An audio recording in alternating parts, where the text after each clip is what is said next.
Thumbcoast TV and WGRT bring you St. Clair County at the Mackinac Policy Conference. Sponsored by the Community Foundation of St. Clair County, Michigan Mutual, and Eastern Michigan Bank.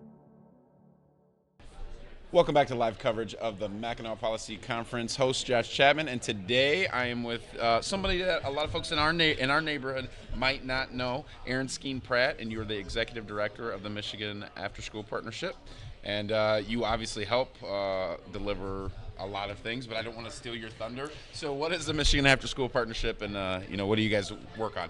Yeah, thanks for having me, Josh. Yeah. We are actually a statewide advocacy organization, and we're working to make sure that all youth across the state from kindergarten through 12th grade have access to quality after-school programs. And when we say after school, we're thinking before school, after school, and summer. So a lot of groups that might be like yours, like the YMCA, or you can think of the Boys and Girls Clubs, or libraries deliver these programs, parks and recs, and sometimes schools. Yeah, and so why do you think, I think folks sometimes look at, after school as kind of just a place to hang out, but in your mind, what role, we call it the healthy out of school time. What role can healthy out of school time play, whether it's economic development, whether it's academic, kind of shortening the gap if you're behind? What does that look like in your lens?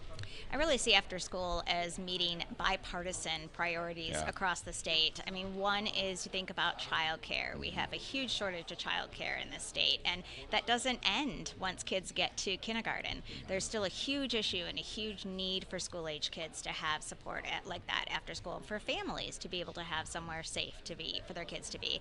The other piece is workforce development. We all know that we want more kids to stay in this state, and we have to make sure that they're prepared for the jobs of the future. And after-school programs are a great way to do that, whether it's through the skills trade or whether it's thinking about STEM careers or getting ready for college. All of that is so essential through after school.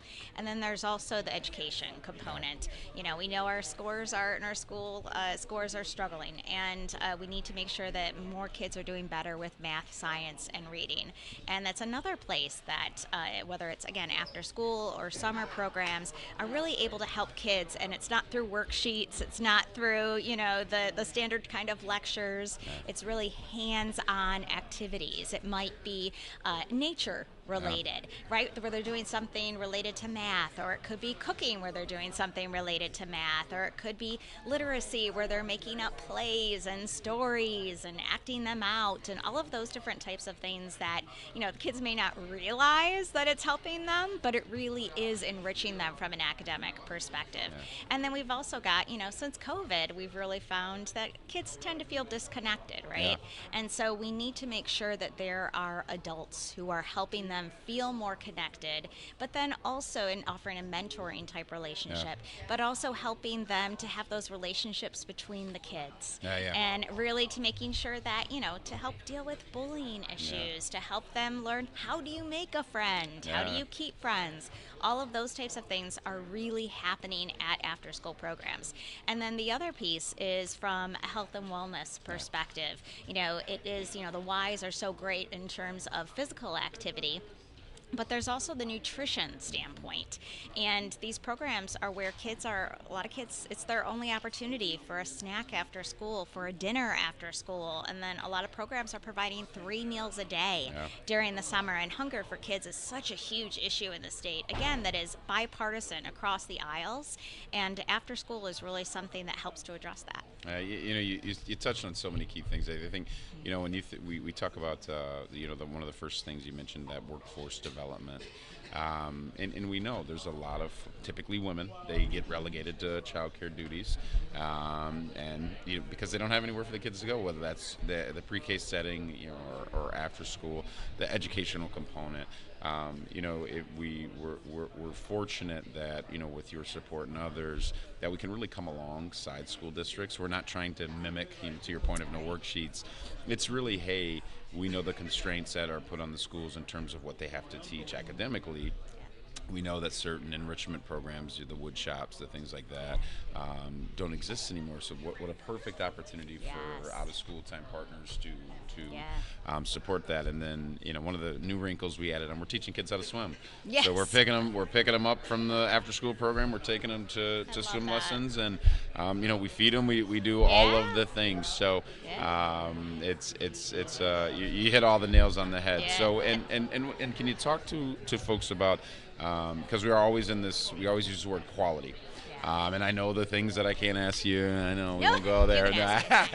but in all seriousness, we talk about quality, and it's important, right?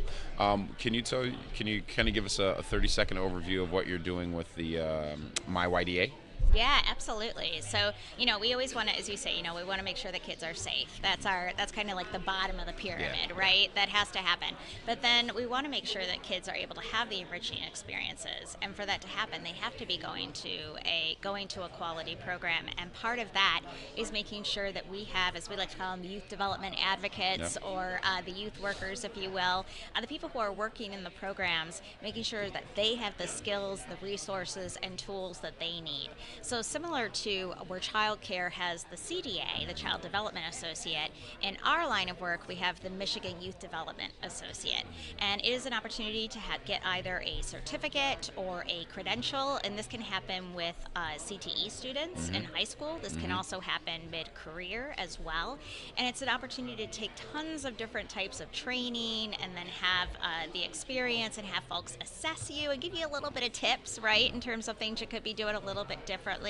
Again, to really make sure that the folks who are working in these programs, again, have the skills and really have those tools that they need to be successful. I love it. Well, Erin, it's a pleasure seeing you. We always see each other in the most random places. I know. Here or in California or something. We should figure out a different way to see each other, either in Port Huron or in Lansing. You can come to Port Huron anytime. Sounds great. I love it. Well, thank you for the time. Thanks, Josh. And thank you for joining us from the Mackinac Policy Conference. To hear more from this conversation, visit thumbcoast.tv.